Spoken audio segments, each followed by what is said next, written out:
Hello everyone! Welcome to Mark Del Carpet TV channel.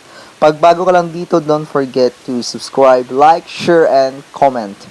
On this video, maliligo na naman kami dito sa malabagyo na liguan malapit sa amin. Lugpan or Sapa kung tawagin namin dito sa probinsya.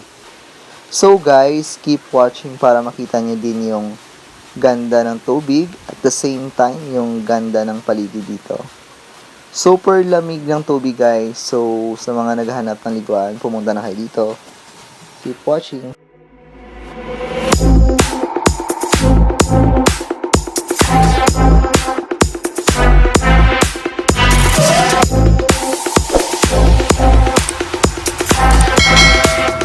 A few moments later. Tinawag siyang Lugpan guys dahil siguro na may kwento itong lugar. Pero common name is Sapa para maintindihan nyo. Every time kasi na andito ako sa lugar na ito, parang relax yung isip at panatag ako lagi.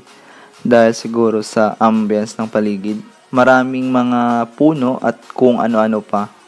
Isa pa sa maganda dito guys, yung tubig. Dahil mula sa taas, pababa, dito sa bato. But, always bear in mind to safety first dahil may mga bato na madudulas at merong mga part na medyo malalim. Sa katunayan, napadaan lang din kami ng pamangkin ko dito para maligo saglit dahil sa sobrang init. Bago umuwi ng bahay.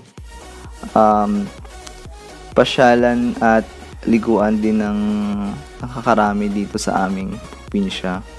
Kaya hindi siya mahirap hanapin.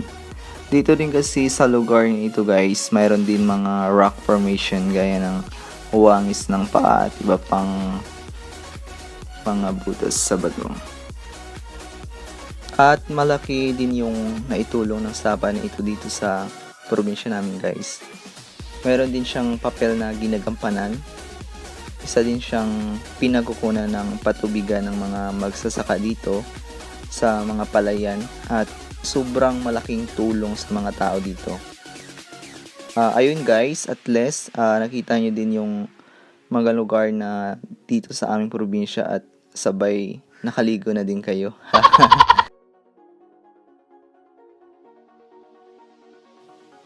Dito kasi sa probinsya guys, sobrang ganda lang din dito magstay dahil sa mga fresh na gulay at mga prutas. At dito rin guys, marami kang lugar na pwedeng pasyalan at malalapit dito mismo. Kaya every time na lumalabas ako, parang gusto kong mag-video para ma-share din sa inyo yung mga tanawin at pamumuhay dito sa probinsya. Yung ginagawa ko kasi na pag-vlog, isa rin sa nakakatulong sa akin para mawala yung pagkapagod sa lahat ng ginagawa ko dito sa probinsya. At the same time, nag-i-enjoy ako sa ginagawa ko. At balik tayo sa lugar na ito. Very familiar na siya sa mga tao dito at sabi ko nga, masarap at masaya dito maligo. At isa din ito sa mga dahilan kung bakit lagi kami andito. So, ayun guys, patuloy lang kami sa paliligo ng pamangkin ko. Sobrang na-enjoy yung tubig dahil nga malamig. At the same time, gustong-gusto niya pa maligo. I think nasa 5:20 PM na din ito. Kaya medyo madilim-dilim na ng konti. Kaya sinulit na lang namin guys kasi malapit lang naman kami dito. Kaya okay lang naman kahit gabihin kami. 1 hour later.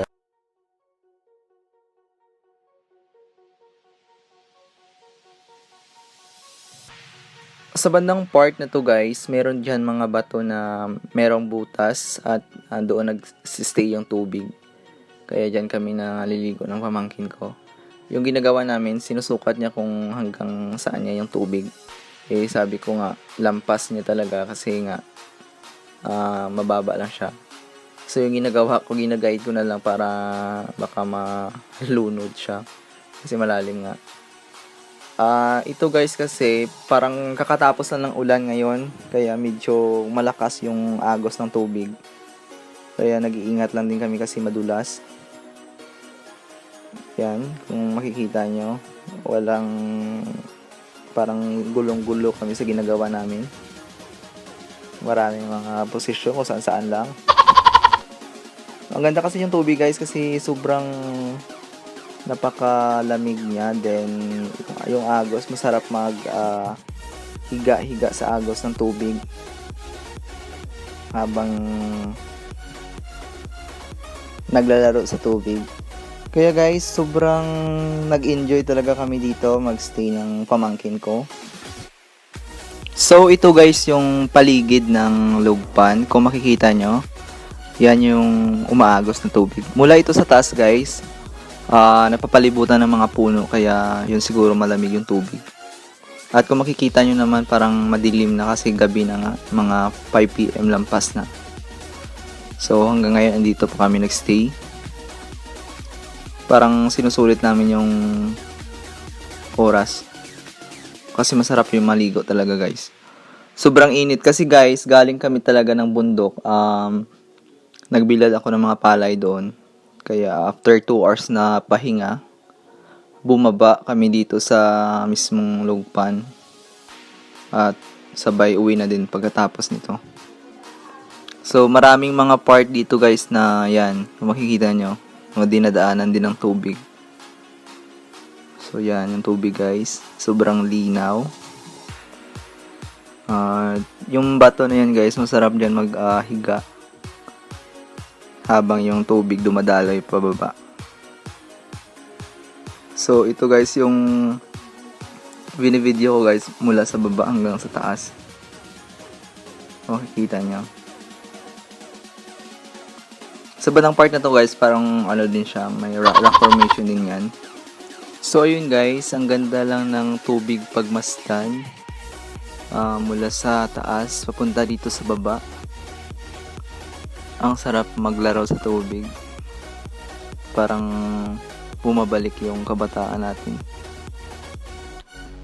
Sobrang enjoy kaming dalawa ng pamangkin ko. Kahit na medyo gabi na, tuloy-tuloy pa rin yung paliligo. Malakas lang yung agos ngayon guys kasi nga nakatapos lang ng ulan. Kaya yung agos ng tubig ang lakas. Pero dito sa part na to guys, medyo safe naman kasi hindi naman madulas yung bato dyan. Masarap lang mahiga tapos yung dinadaanan ka ng tubig. Parang yung buong katawan mo minamassage. Saka sulit yung pagod mo guys, nawawala talaga. Promise. Subok ko na. Yan.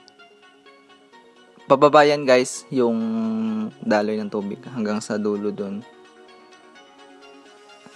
Kasi dito rin guys kumukuha ng tubig yung mga tao pag papunta sa palayan nila.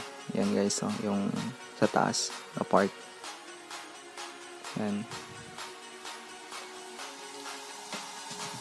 Puro bato lang. So, thank you guys sa panonood na tong video na to. Hoping nag-enjoy rin kayo kahit papano. Hanggang sa mga susunod na vlogs ko. Sana patuloy nyo pa rin ako suportahan. God bless us all guys.